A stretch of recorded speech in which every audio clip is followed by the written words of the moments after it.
Okay, colleagues, greetings, and hopefully we are live. So, this is probably going to be a very short video. I wanted to address just a couple of questions after the lecture. So, if you're here, if you're taking the course for credit, Philosophy of Science, you should go and watch the lecture number 4, starting with the video on the natural history of thought. I'm kind of, well, it's not my worst video, I think. In the meantime, I mean, should I talk about this? My parents are away on business, and so I've got guests. This is Emma. She doesn't want to be. She's shy, camera shy. Emma, after Emma Goldman, famous American terrorist, anarchist terrorist. Why? Because she's also an anarchist terrorist. A couple other pets. Maybe we'll make a cameo if I can catch them. Probably not. So let me jump right into it and talk about some of the things I wanted to mention. So again, it's like I'll probably address all these issues at length during the coming lectures, but let me at least say maybe like a word about each. So first of all, Nikolai, my wonderful online friend from Vienna, physicist from Vienna, is incredulous that we still have to fight for materialism in the 21st century. Nikolai, it may be a local thing. It may be a completely local thing. But like most of my colleagues from the philosophy department would be horrified that I am a materialist and that I teach students from a materialist perspective, like that I teach Plato from a materialist perspective. Teach Plato as a skeptic. Well, anyway, I mean, forget about Plato. Like in general, I feel that the problem of consciousness is not really a problem. The problem of consciousness is the problem in the same way that life used to be a problem 100 years ago. And I feel it's going to be solved in the same fashion. But again, most of the philosophy professors I know of do not agree, are not on board with this picture. They think it's wrong, maybe it's even immoral to hold such positions. And I have to confess that I don't think that any of my teachers, so people who are a generation older than me, I don't think that any of them are really on board with this picture. My advisor and my close associate, who was, I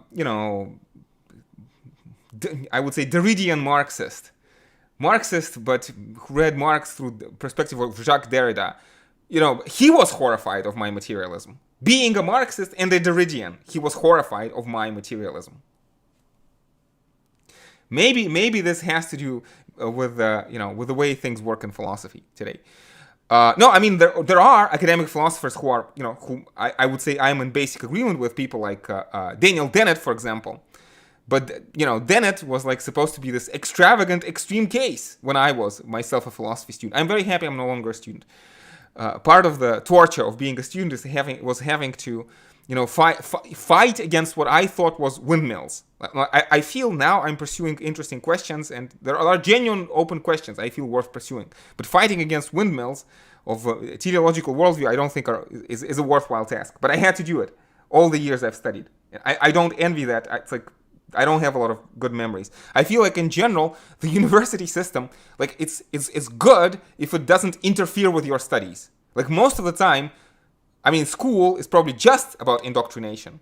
Wes Cecil talks about this, wonderful, right? So like schools exist not because kids learn, but to teach kids discipline. This is kind of a Marxist Foucauldian thought, surveiller et punir, right? And the universities are better, but I feel like most of the university classes are like either vocational, like you're training a skill for job. That's okay, I guess. Unfortunate, but okay. Unfortunate fact of life. Or university is a just waste of time, in my experience. Or, in the extreme rare case, the university does not oppose students learning something from time to time. Something useful, something good, something for their development of their mind and personality, like a true purpose of liberal arts education. I am sure that universities are different. Some may be better, some may be worse. But this is my experience, okay? If I am wrong, for most of you people watching this, more power to you. I'm happy for you. This was not my experience. This was point number 1. Point number 2, values. So Ansuela yesterday asked a super important question. And I need, well, it's like I have a whole course, Introduction to Political Philosophy, available on Coursera for free right now. You can go watch that. 16 lectures I talk about this. So I'm not going to do this question justice. But let me just suggest, right? So I feel that there's a very important, productive dialogue to be had between post-structuralism and Marxism. Post-structuralism was inspired in part by Marxism. So you could say this is actually not Foucault versus Marx. This is Marx versus Marx. Okay? Let me do it this way. So, what is Foucauldian reading of Marx going to tell us? That there's such a thing as ideology, and very often when people talk about progress, talk of progress is just a mask for a different kind of exploitation. Okay? So any kind of project of liberation can be subverted, used simply as a mask for a different form of subjectification, of subjugation. Ideology, the problem of ideology. Marxism was used in the Soviet Union as a repressive ideology to justify tyranny. Probably, as far as historians tell me. Marx is actually in the best position to describe that. Marx is actually in the best position to explain how a new kind of ruling class, not the bourgeoisie but the bureaucracy, exploits the workers, the proletariat, and uses pie-in-the-sky promise of communism to justify exploitation and the gulags. Should this surprise us? Again, Marx is in the best possible position to predict and explain why this happens. So, critical Marx and critical Foucault, right, are always going to tell to any leader, to any liberator, to any talk of progress, Marx and Foucault are going to say, be careful, be careful. This can always be abused, right? This came up in the context of the discussion of how in Hegel and in Nietzsche we have a similar structure. How in Hegel we go from masters to slaves to citizens, and in Nietzsche we go from masters to slaves to Übermenschen, right? It's an oversimplification, but I feel it works, right? And this is a progressive story in both Hegel and in Nietzsche. And Anzuela, I think, very correctly pointed out that this judgmental way of talking about things could, mask kinds of oppression, right? And it's true, they have been used, as ideology of oppression. So it's like, Marx and Foucault are going to tell to the liberators, be careful, right? Be careful that your ideology does not become, that your ideology of liberation doesn't become a mask for a different form of determination. But at the same time, it's true of Marx, and it's also true of Foucault, because Foucault also had a positive project. And the idea is that, come on, people suffer. We have problems. There's exploitation. And to deny that can also serve as an ideology. So it's like this soft nihilism, this naive relativism, saying that, how do you know what's good? How do you know what's evil? It's like, imagine that you're sitting there, you have a splintering headache, and you suffer, right? And you tell me, Alex, what should I do? And I'm like incredulously saying, what do you mean, what should you do? Can you please explain? See, like what I'm driving at is that some, suffering and pain exist. Objectively, subjectively, intersubjectively, they are a fact of life. We find ourselves, right, in a Heideggerian fashion. And this world is imperfect, and it's a problem for us. The Buddha is going to say, dukkha, life is dukkha. It is unsatisfactory. We all get sick, get old, we die. Life is unsatisfactory. And we have to do something about that. No, we don't have a logical argument. We have a pathological argument. Our passions drive us to try to do something about this. So it's like, as always, I think in philosophy, we need a middle way. Middle way, middle path. Middle course between too much revolutionary zeal and too much conservatism. I think that's the story. That's the solution. It's not a simple solution, and there are no guarantees.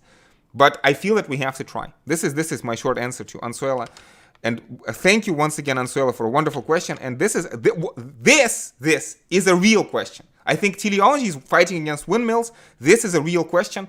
Knowing when certain discourses are helping us, ourselves, and our society, and when they harm us, this is a difficult question. And again, it's like, I'm a big fan of psychoanalysis. I'm also a big fan of psychotherapy, like cognitive behavioral therapy. Life is a problem for us, and we can do certain things to make our life better. And some of the solutions work better, and some of the solutions don't work, right? And it's a difficult task. Being happy like being healthy, is a difficult task. It's difficult to be healthy, and it's difficult to be happy. And very often people think that certain actions or certain courses of action will make them happier, and in fact they don't. They make them miserable. This is the problem of life, right? My 3 rules of method. This is a different point, but I'm kind of switching to the next question. Skepticism, fallibilism, empiricism. I should have talked about this, but I'm sure I have a separate video about this.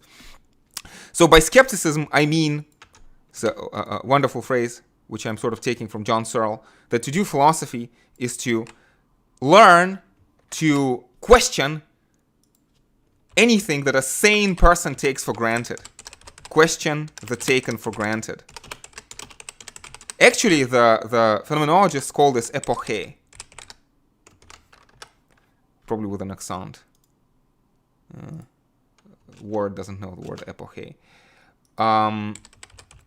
Phenomenological reduction, bracketing out the taken for granted assumptions.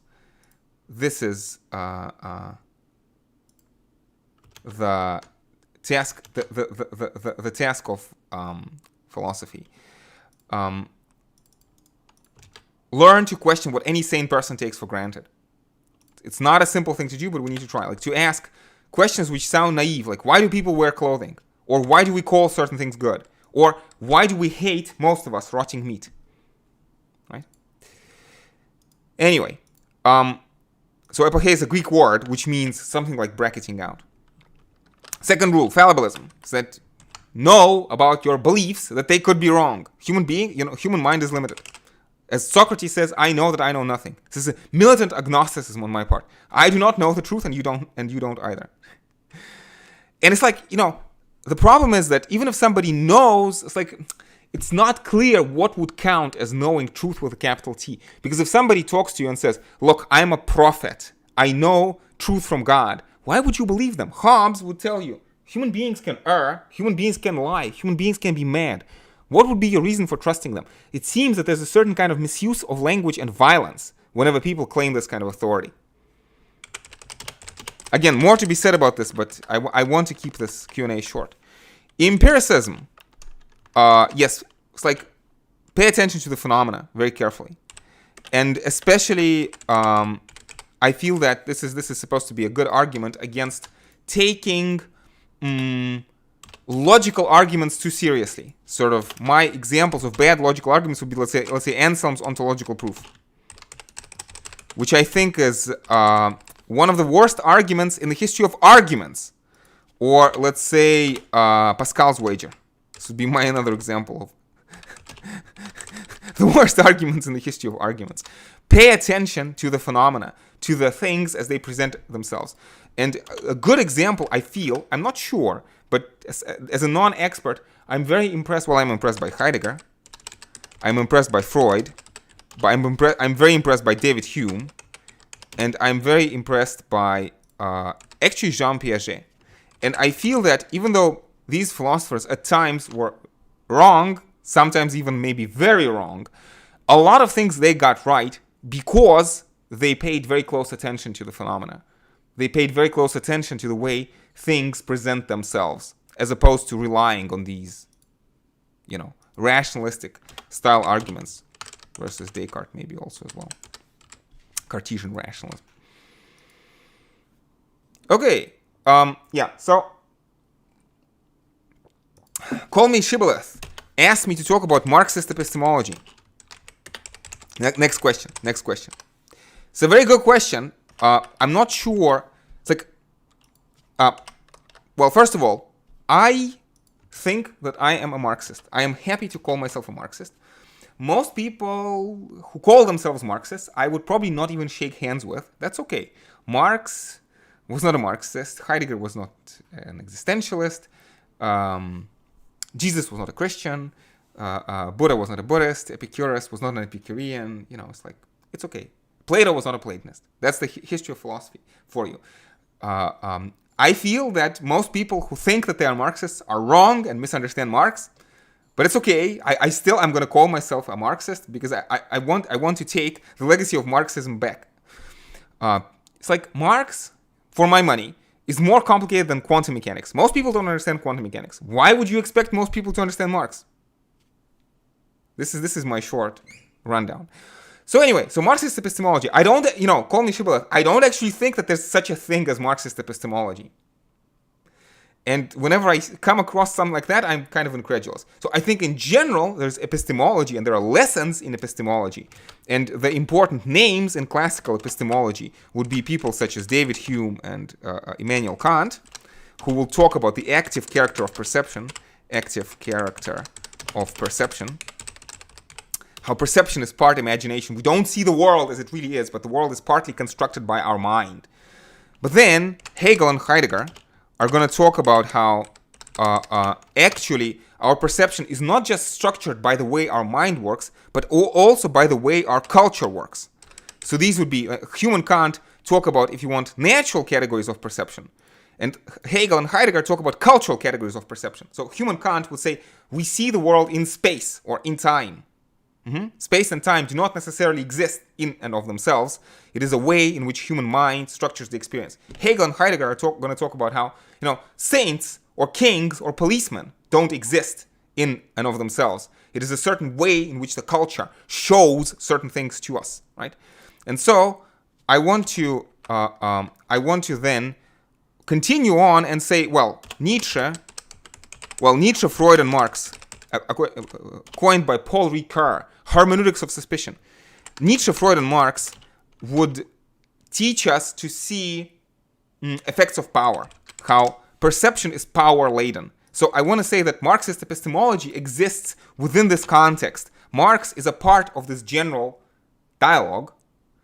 And so I talk about Nietzsche, Freud, and Marx. Of course, I could add Foucault or Lacan. But let me just add Foucault. I think Foucault is probably the greatest name to add here. And Foucault, in many ways, is a combination, at least the way I would explain Foucault, is a combination of Nietzsche and Marx. So again, how knowledge is power-laden. Knowledge is power-laden. Perceptual categories are power-laden. Describing something as an objective fact is a power-laden procedure, Nietzsche is going to say. It's like, truth is an abusive word which carries power. Truth, if you want to oversimplify, is a lie that has been told enough times. Perspectivism. So I feel that Marx has, contributes to this picture. And anybody, regardless of whether you want to call yourself a Marxist or not, you have to acknowledge that sometimes what Marx talks about, basically relations of power mediated by economic relations of power. Economic relations are first and foremost power relations, Marx would say. And they often have a role in the history of ideas.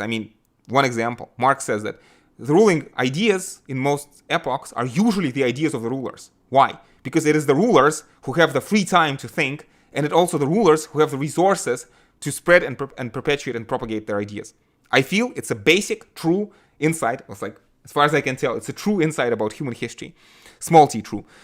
Very productive insight. And if you're not on board with that, you're just, as far as I can tell, you're just delusional. Like, it's important to remember that. Like, Jesus is a mute, Aramaic-speaking poor peasant.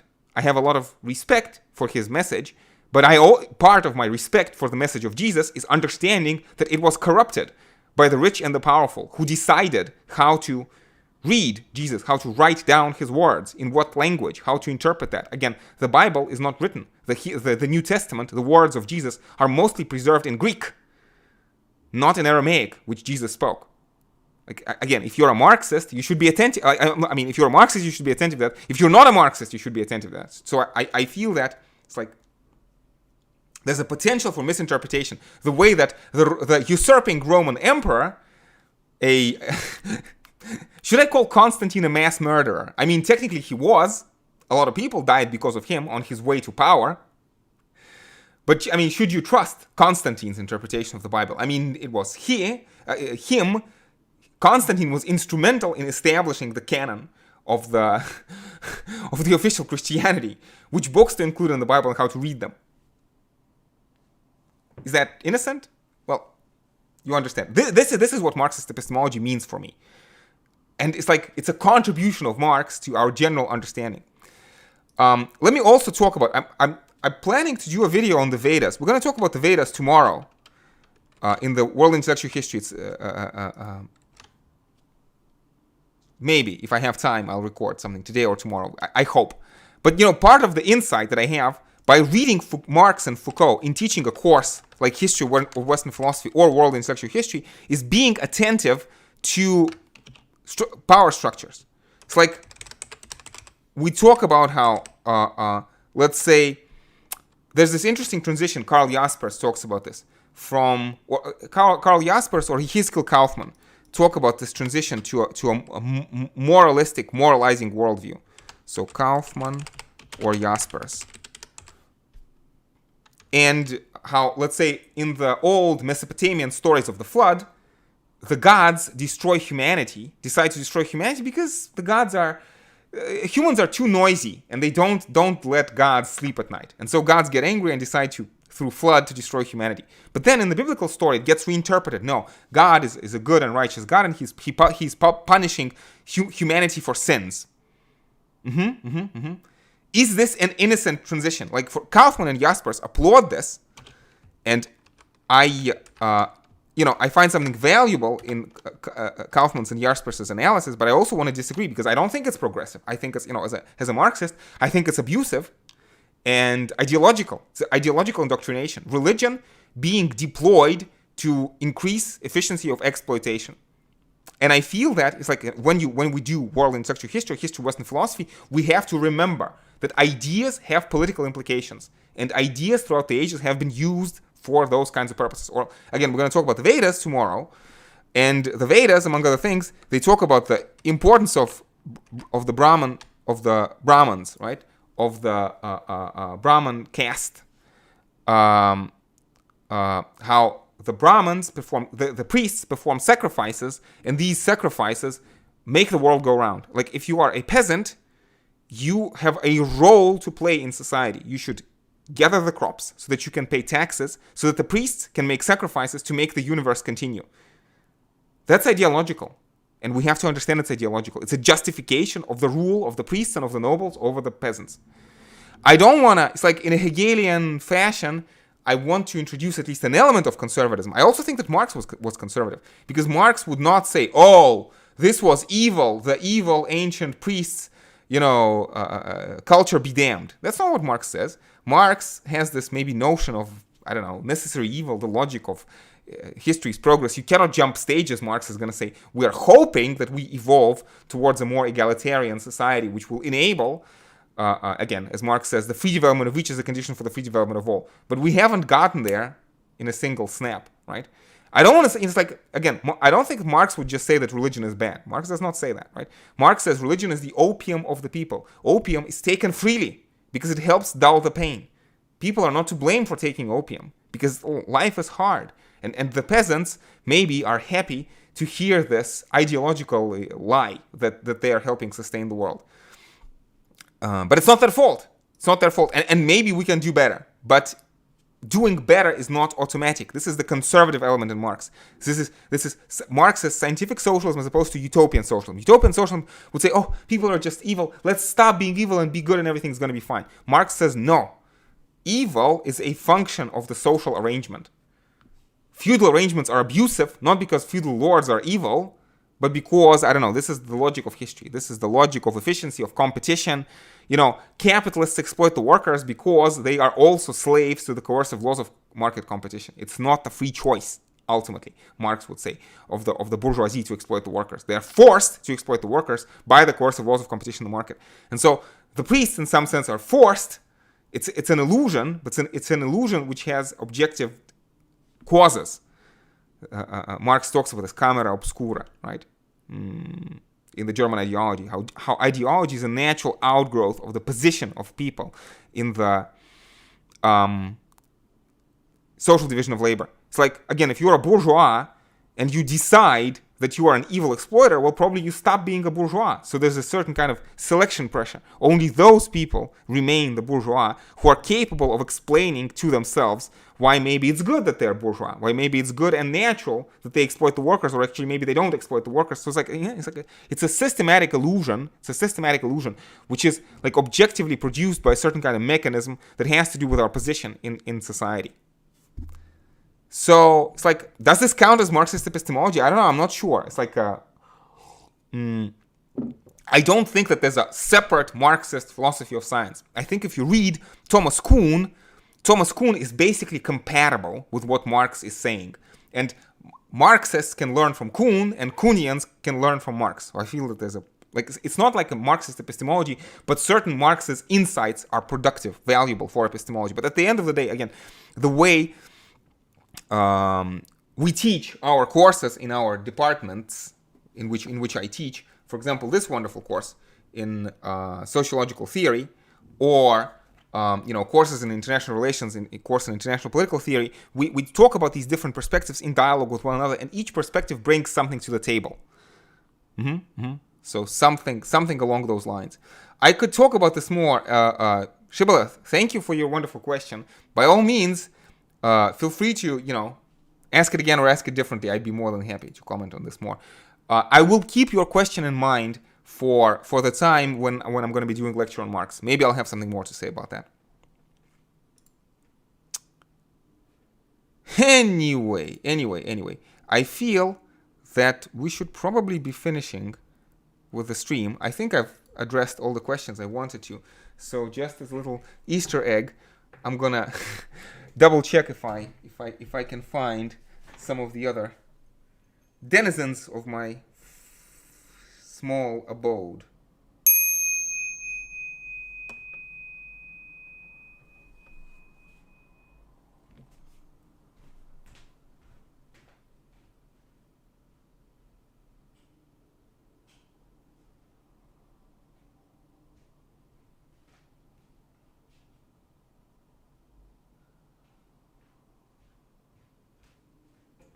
Yes, just a small cameo. This is Ari, or some of my relatives prefer to call him Heinrich, because he's named after Karl Heinrich Marx. Karl Marx is usually known as Karl Marx, but Engels called him Karl Heinrich Marx because Marx's father was Heinrich. Whoops. And this is my little Heinrich. He also doesn't like being on camera. Does this count as? I hope he's not too upset. There's actually a third actor in this wonderful drama. I'm gonna go double check if I can find her too. It's a historic moment, their appearance on the stream for the first time.